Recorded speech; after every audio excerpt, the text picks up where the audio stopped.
Well, hello, welcome back.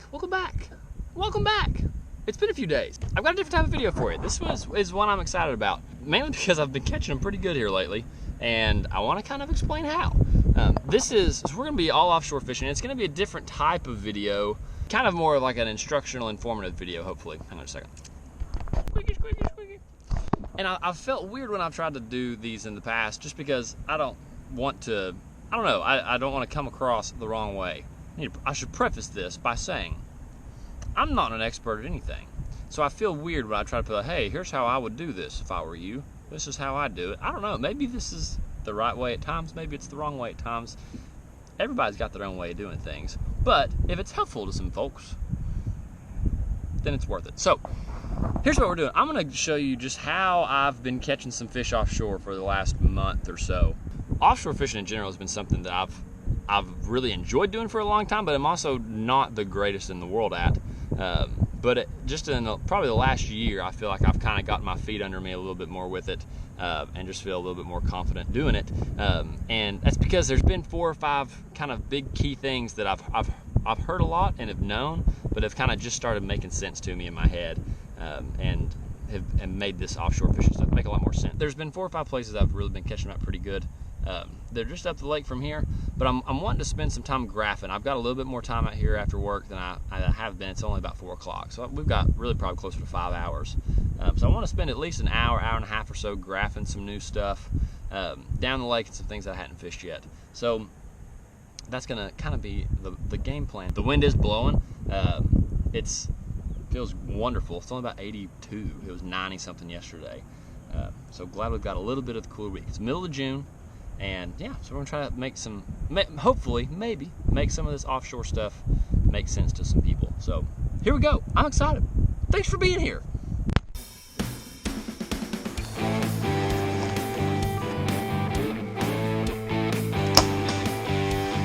That's a whale.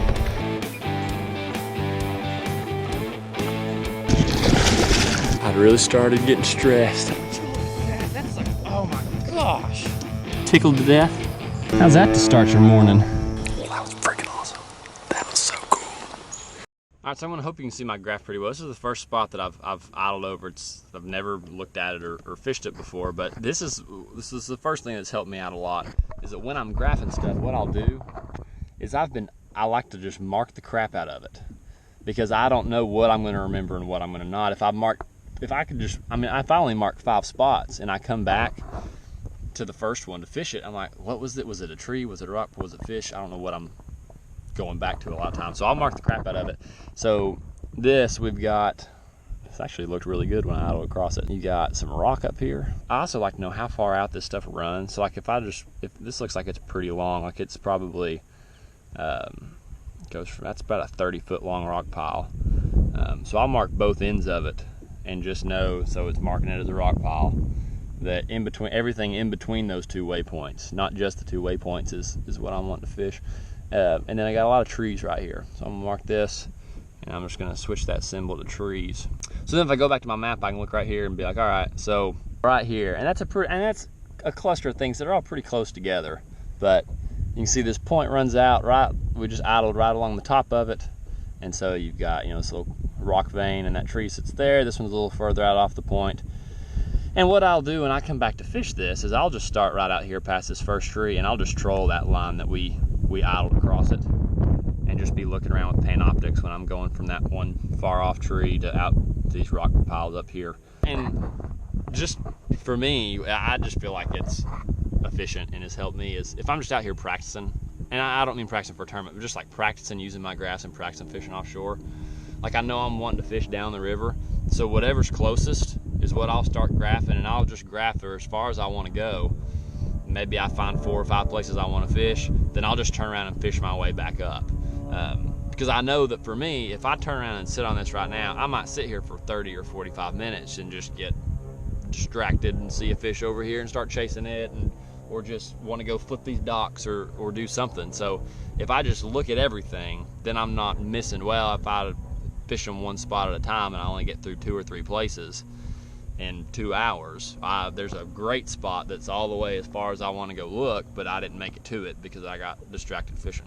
Because really, I don't, today. We're gonna catch some, but I'm really just wanting to practice using my graphs and finding fish offshore and setting up on them and just finding them and catching them in as many places as I can. So that's what we're gonna do. We're gonna keep on trucking down the lake.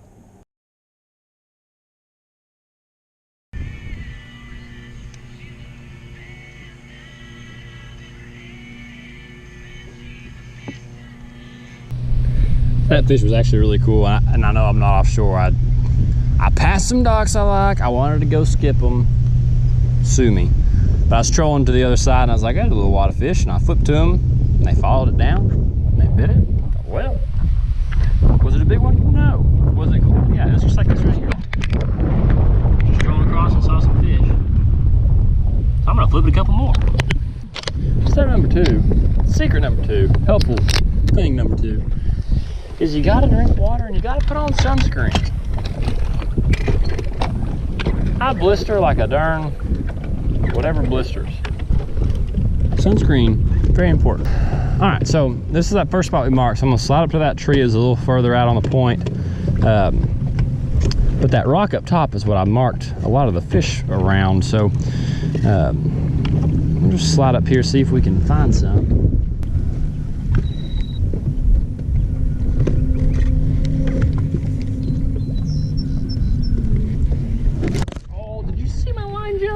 Ah! Oh, it jumped 3 feet. Oh, I hope you could see that.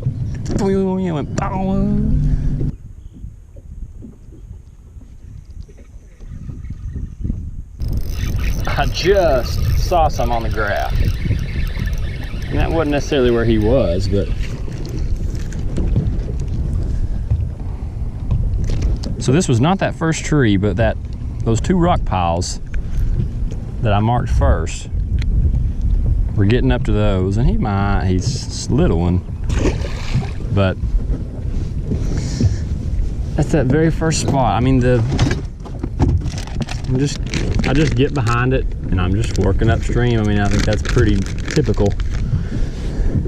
You're just letting your bait fall the way the current would be, and they are pulling it quite a bit today, but it's pretty typical for a weekday after some rain. But yeah, so I thought I'd had about that cast before. I wasn't sure, but what I saw off to the right of where that one bit was a pretty good little wad of them. Hopefully, we'll catch some more.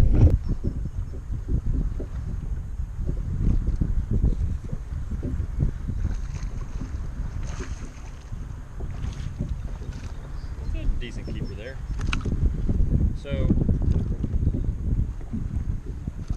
something else that I've done a decent amount is just, if you know there's, I can see fish up there.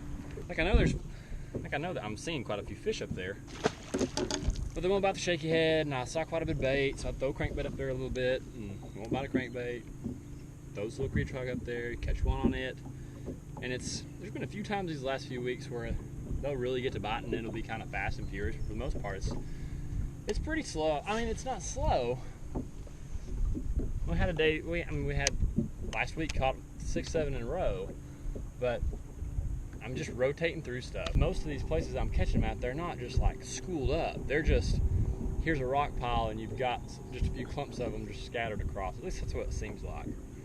But once I start seeing that bait show up and fish in the bait, that's when I start catching some cranking or catching them on a spoon or whatever. But until it gets going, I'm either dragging a little creature hog Texas rig, an old monster, or a shaky head. So this spot right here would be my, if I had to go somewhere and catch one right now, this is probably where I'd go. One thing I didn't do, or didn't show you on the last spot, is putting the little boat icon. If I feel like I'm set up on a spot well, and I'm set up on it in a way that I've caught a couple, I usually just mark it with a little boat icon. Just so that next time I know, like, all right, this is at least a good starting point of where to set up on it at. But this, if I catch some here, I'll grab over it and show you what it looks like. But it's just, you got the main channel that swings right here on the right side, and it's just a real flat point at the mouth of this pocket. This one drops off a little bit sharper. I think that's why they've been liking it. And you just got a nice little field of rocks out here in front of it. So Let me get set up on it here real quick. Let's see if we can catch a couple.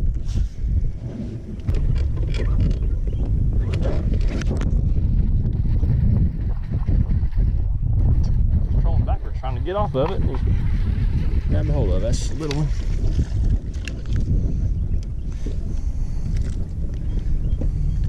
What that is the Fort Loudon Special. A 13.5 to 14-inch fish that weighs about a pound. If that sounds like your speed, come on out to Fort Loudon. You'll catch a million of them.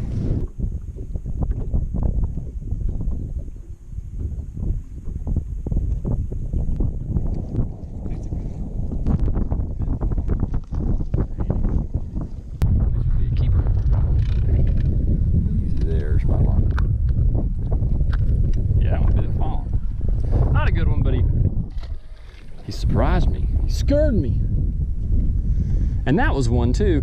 The thing with Panoptics out here for me is I'm not watching them eat it a lot because that trolling motor's spinning and the transducer's spinning. But like that one, I marked a water bass out there. And I threw at them. I didn't watch them bite it, but I saw them on the graph.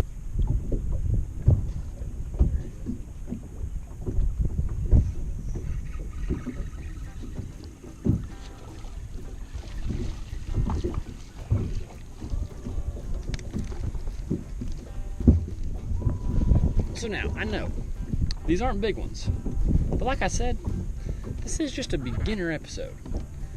And only with this, because I mean, it's fun. Find your little milk runner spots and they get on them for a few weeks and you can just run around and at least catch some fish about every time. Not every time, that's dumb. But if you've got 6 really good spots, you can probably hit a 3 or 4 week stretch where you can catch them off of 4 or 5 of them every time. And we've had 4 bites here in about 20 minutes, and that's good. But last thing, and I'll leave you to it, unless I catch a big one, then we'll come back for that. But the biggest thing that I had to realize is that offshore does not mean deep. These fish I'm catching are in like 9 feet of water. They're close to deep water, but some of the ones that I've been catching haven't been. It's just, it may be a big flat that's got some brush on it. It might be just a shallow point that's got some rocks on it. But when I thought offshore, I used to always think, I've got to be on a ledge, I got to be out deep, I got to be 20-something feet. No, the water's only about 80 degrees, and it hadn't been any hotter than that all summer, because we've had a pretty mild May and June. So they're not out super deep. I wouldn't want to be out super deep. They probably don't want to either until they have to be. So that would be my number one thing, is to suggest, because I did it for the longest time, just thought backwards about it. Just because they're offshore, or you're offshore, you ain't gotta be deep. Alright, I hope this was helpful. If you like this kind of video, an attempt at an informative something, let me know. We'll do more of it, but I appreciate you watching. Have a wonderful evening. I'm gonna go back to fishing.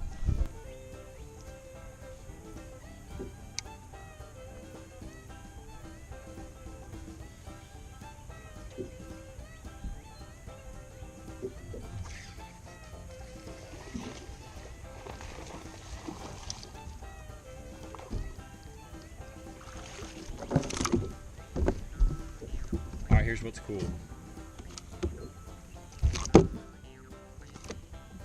That's a really good one on loud right now. That's a good one anywhere, anytime. But I'm back in this pocket.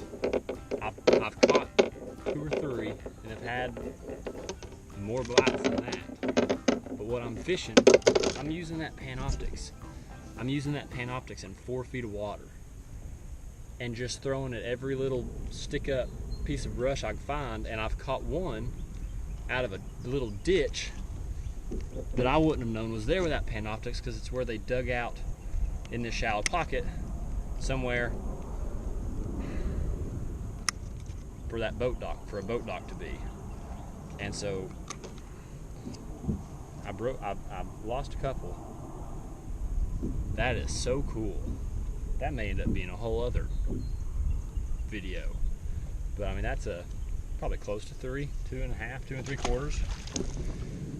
But it's fish, I mean, using that even in shallow water. Fish that you wouldn't have any idea were there without that. And I'm just flipping a little creature hog to every little stick up I see on that Pen Optics. And you can do this everywhere. It's just like that fish that I picked off in the middle of that pocket earlier. That is cool. Kind of scary. Not scary. Mainly cool.